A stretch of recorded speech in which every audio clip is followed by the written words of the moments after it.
Boa noite para todos. Essa é a primeira aula que nós vamos dar de perguntas e respostas aos nossos amados alunos.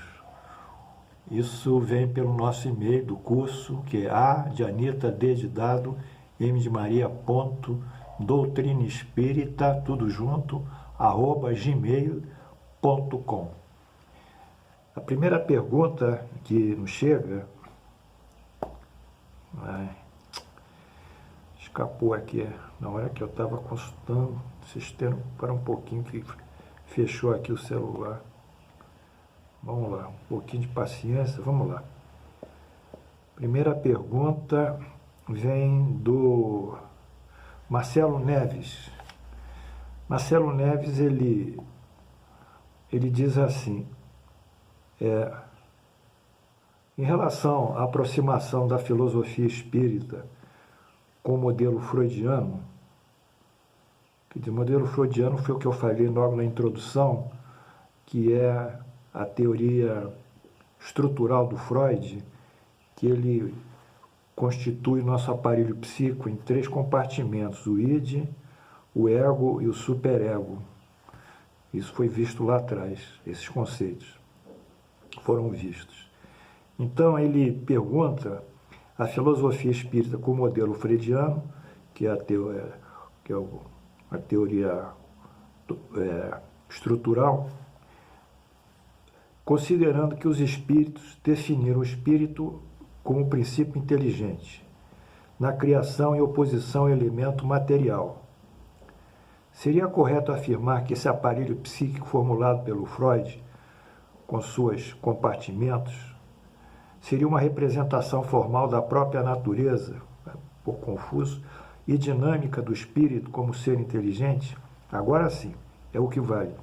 Como explicar essa interação entre o que a filosofia espírita define como espírito e o modelo, eu diria aqui, a teoria estrutural do Freud? Então, vamos ver, ele quer saber o que representa a representação que há entre o inconsciente, traduzindo, e as formulações inteligentes do espírito, né? Então vamos por parte. Fiz até aqui um esqueminha. O Freud começou seus trabalhos de observação no Hospital Salpêtrière, em Paris. Ele ainda era neurologista, e lá no Hospital de Salpêtrière, em Paris, ele conheceu Jean Charcot, e Charcot hipnotizava mulheres histéricas, quer dizer, mulheres que tinham uma paralisia dos membros inferiores que não correspondiam às inervações nervosas, né? A constituição, as ramificações nervosas. Como era uma paralisia anômala, elas foram hipnotizadas e elas revelaram, então, durante o transe hipnótico, uma série de conteúdos que desconheciam quando estavam em vigília. Bem, essa experiência do Freud com mulheres histéricas, numa paralisia de conversão histérica, ofereceu ele um conteúdo absolutamente novo.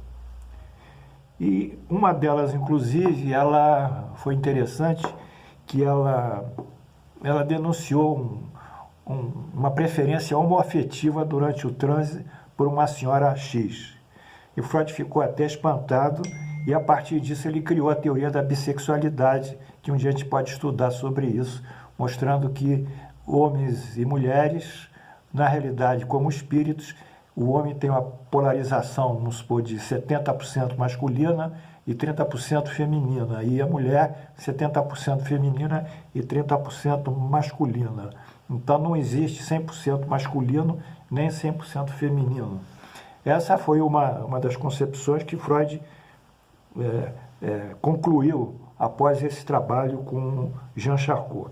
Mas, com a hipnose, ele viu 3 pontos interessantes.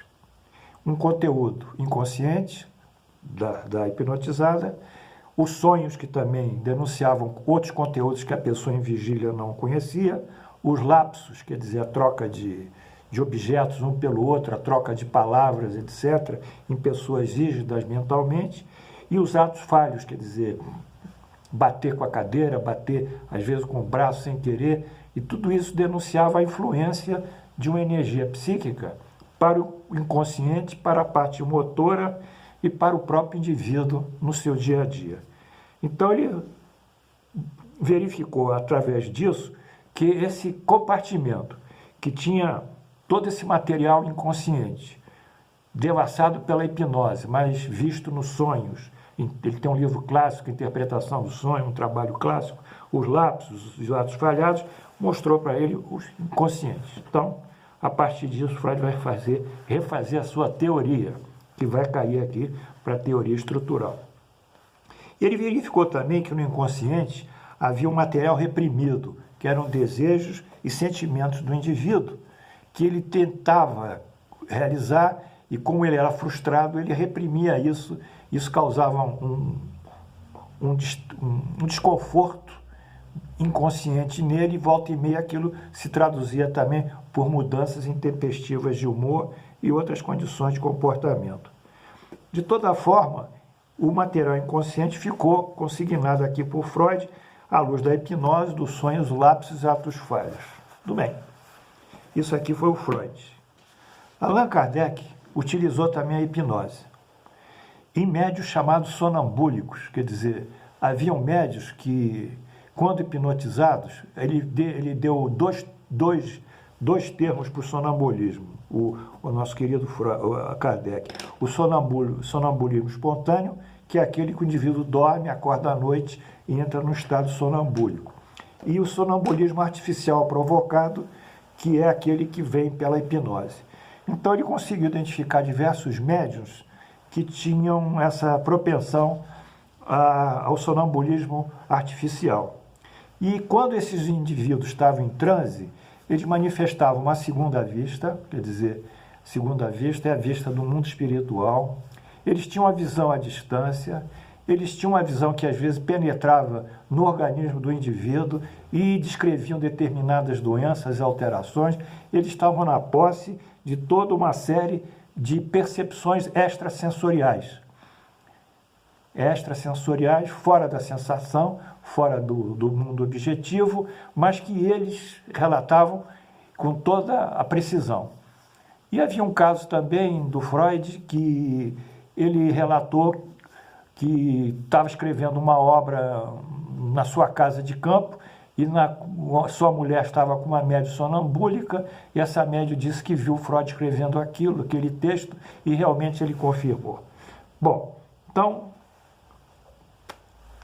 o espiritismo realmente vê que o espírito, em sonho, se desdobra e vai para o mundo espiritual. Então, qual é a diferença entre aquilo que o espírito desdobra e vai para o mundo espiritual e tem os seus sonhos e tem as suas percepções, daquilo que Freud falou? Bem, não é uma questão apenas de interseção. Alguma coisa é do dia, da repressão do dia, é o material do dia reprimido, ou então da infância que está no inconsciente. E outras coisas são realmente o espírito que devassa esse mundo espiritual, sonha. Então há sonhos realmente de viagem de espíritos, com consistência, e outros sonhos simbólicos, etc., no material do dia e das repressões. Então não há incompatibilidade, pelo contrário, o espiritismo vai mais além do que Freud na sua teoria do inconsciente, ao mostrar pela hipnose em médios sonambúlicos a existência de uma outra percepção e de um outro compartimento, que é o compartimento espiritual, que vai mais além do nosso compartimento inconsciente. Então é mais ou menos isso que eu tinha que falar para vocês. O tempo está correndo e vou voltar aqui, abrir. Isso foi para o Marcelo, vamos para outro. O Pinheiro, mestre, que surpresa recebeu. Pinheiro, beijão para você. Seu aluno querido. Márcio Ribeiro, aluno também querido. Márcio, outro beijo para você. Elis Vasconcelos, Elis faz algumas questões aqui, referentes às ciências humanas, eu já mencionei ela aqui. Glória Correia, tá bem? Glorinha, um beijo para você. Se você quiser entrar aqui, é só entrar no Google, botar Paulo Rezinski que entra no curso, não tem problema. Vamos mais um pouquinho. Elis Vasconcelos outra vez, que é a pergunta mais interessante, a última que dá para responder. Ah, ainda tem a do Afonso Henrique, um amigo da Sala 1 lá do Frei Luiz, aí ainda época do Gilberto Arruda, aí Afonso, beijão. Vamos estudar Gênesis sim, deixa passar essa crise, a gente volta novinho, fresquinho para trabalhar, com toda a energia. Vamos aqui à última pergunta, é Elis Vasconcelos. Ela diz assim: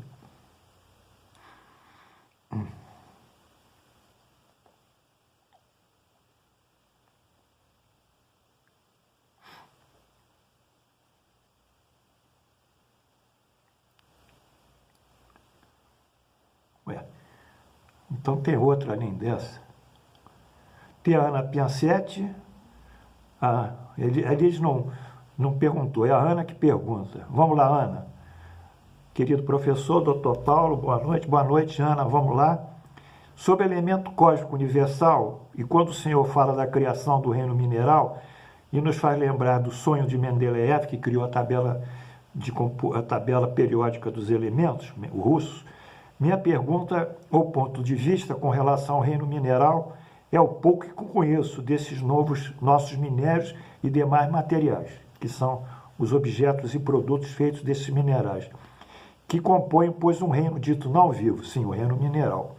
Eu não consigo vê-lo sem vida, sem fluido vital, uma vez que as paredes, o tecido, a mesa, a pedra, a sílica respiram e emanam um tipo de energia e respiração. Pode não ter um princípio inteligente, mas no meu entendimento possuem o fluido vital? Bem, querida, vamos responder.